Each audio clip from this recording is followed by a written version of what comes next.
Here are today's top stories. PAGASA warns of life-threatening weather conditions as Super Typhoon Nando threatens Luzon. A storm surge caused by Super Typhoon Nando blocks sea travel in Northern Luzon. Domestic flights in parts of Luzon are also canceled due to inclement weather. Government agencies prepare shelter, supplies, and assistance in regions in the path of Super Typhoon Nando. President Ferdinand R. Marcos Jr. leads the rollout of discounted beep cards for students at Light Rail Transit Line 2 or LRT2.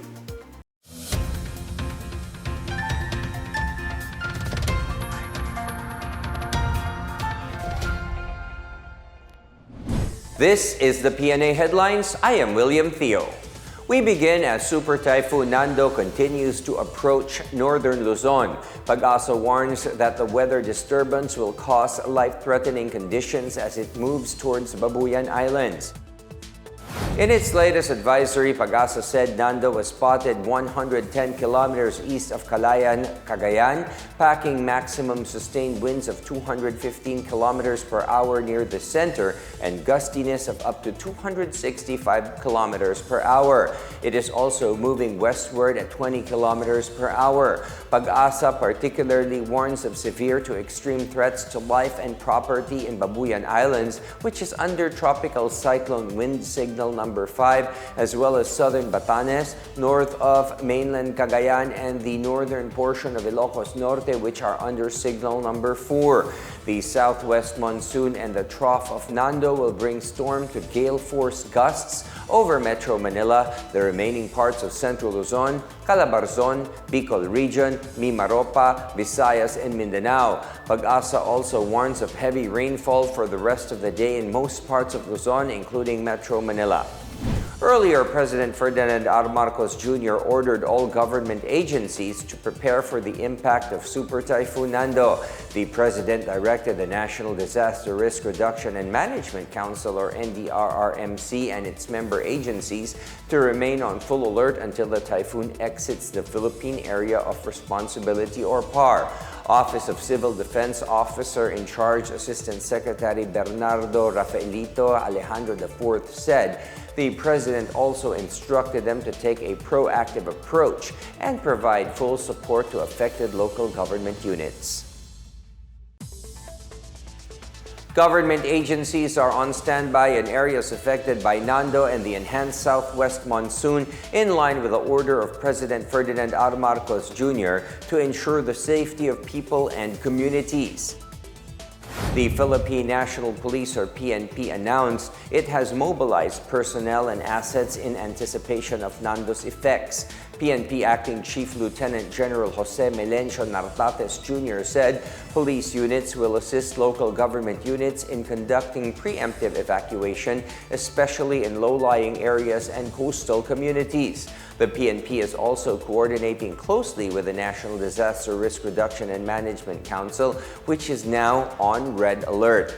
In a previous statement, the PNP said it has mobilized over 1,700 personnel from Ilocos, Cagayan Valley, Zamboanga, and Cordillera regions, together with 62 reactionary standby support force personnel to conduct evacuation support and road clearing, rescue, and monitoring operations. For its part, the Department of Human Settlements and Urban Development, or DSUD, has activated its government shelter clusters across Ilocos, Cagayan Valley, Central Luzon, Calabarzon, Mimaropa, Bicol, and the Cordillera Administrative Region, or CAR. DSUD Secretary Jose Ramon Aliling said the move aims to maintain a proactive stance among regional offices, ensuring immediate shelter assistance for families affected by the super typhoon. The department has also readied cash aid under its Integrated Disaster Shelter Assistance Program for families whose homes may be damaged or even destroyed. Meanwhile, the Department of Social Welfare and Development, or DSWD, has announced that its frontline offices in provinces along the path of Super Typhoon Nando remain open as it ramps up disaster response efforts. In Region 6, or Western Visayas, DSWD reports that as of September 21st, it has pre-positioned 117 million pesos worth of relief resources. These include family food packs, ready-to-eat meals, non-food items, and standby funds for immediate distribution. In the Ilocos region, the department has already pre-positioned over 105,000 family food packs in anticipation of the typhoon's impact.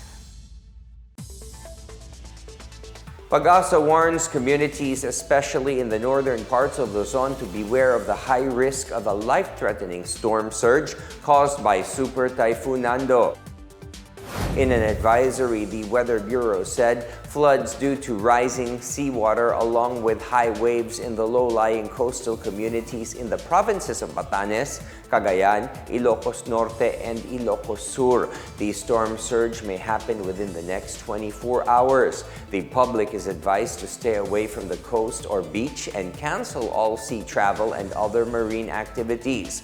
Residents near the beach or low-lying areas are also urged to evacuate immediately. Meanwhile, 16 domestic flights were canceled on Monday due to inclement weather brought by Super Typhoon Nando and the enhanced southwest monsoon or habagat. In an advisory, the Civil Aviation Authority of the Philippines or CAAP said Philippine Airlines has canceled its flights from Manila to Lawag, Clark to Basco, Manila to Kawayan, and Manila to Tuguegarao, and vice versa. The flag carrier earlier announced it is suspending flights due to bad weather until September 23. Cebu Pacific also canceled its Manila and Lawag flights. AirSwift, meanwhile, canceled today's flights from El Nido to Busuanga and vice versa. Nando and the southwest monsoon are causing strong winds and heavy rains in northern and central Luzon. Meanwhile, in Batanes, Governor Ronald Aguto said authorities are coordinating with the Philippine Air Force to ask for possible C-130 flights in case commercial operations remain grounded. This after about 70 tourists were left stranded as Philippine Airlines suspended all flights to and from the island. President Marcos Jr. has launched the discounted beep cards for students at Legarda Station of Light Rail Transit Line 2 in Manila. It is part of Marcos administration's mission to make the public transportation more affordable for the youth. In his speech during the ceremonial launch of the white beep cards, President Marcos said students would automatically get a 50% discount when riding the LRT-1, LRT-2, and the MRT-3. Napakalaking tulong yan dahil alam naman natin, students are on a very, very tight budget. That's why we are very happy to be able to launch this new system to give the beep card to our students. He also highlighted a new and more convenient method for topping up beep cards, eliminating the need to visit physical reloading stations. The president reaffirmed the administration's commitment to improving the overall commuting experience for Filipinos.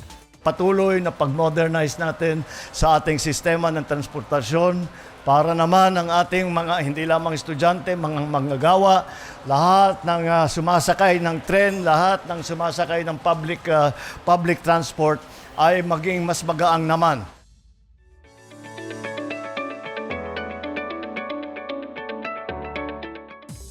In our business news, Singapore-based Pna Energy Gemini Wind Energy Corporation or GWEC invested a 20.2 million pesos to build a 304 megawatt wind farm in the province of Northern Samar. In an interview, head of the Provincial Economic Development and Investment Promotions Office, John Allen Bourbon, said the project marks an important step towards the country's commitment to renewable energy and sustainable development. He also added that the venture will not only position Northern Samar as the green energy capital of Eastern Visayas, but also of the Philippines as a whole. The project will have 38 wind turbine generators that is expected to span across 15 barangays, covering above 777 hectares. Pna Energy GWEC has reaffirmed its commitment to develop the project in Northern Samar based on the company's filing with DENR on September 17. The initial target for the energy project to be operational is on December 15, 2026. Meanwhile, the Department of Trade and Industry has extended the September 30 deadline for registration with the e-commerce Philippine Trustmark to December 31st, 2025 to allow more small businesses to get the badge.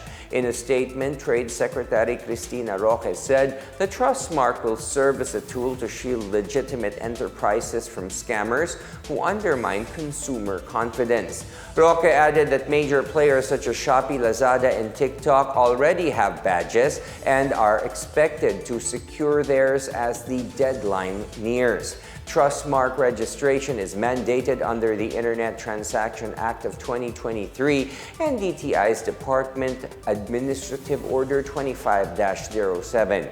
Applicants need to pay the 1,000 pesos annual application fee, 100 web administration fee, and 30 for documentary stamp tax. As of September 19, a total of 10,057 businesses have submitted their applications to secure the Trustmark according to DTI. And those are the latest and the biggest stories from the PNA headlines. For more news updates, visit our website pna.gov.ph or our Facebook and X account, Philippine News Agency. You may also watch the PNA headlines through the Philippine News Agency's YouTube account and via the News and Information Bureau website under PNA News. And it is 94 days to go before Christmas. Stay with us for the latest on Super Typhoon Nando and other news updates. I am William Theo. This is the PNA Headlines, bringing you stories that unite the nation.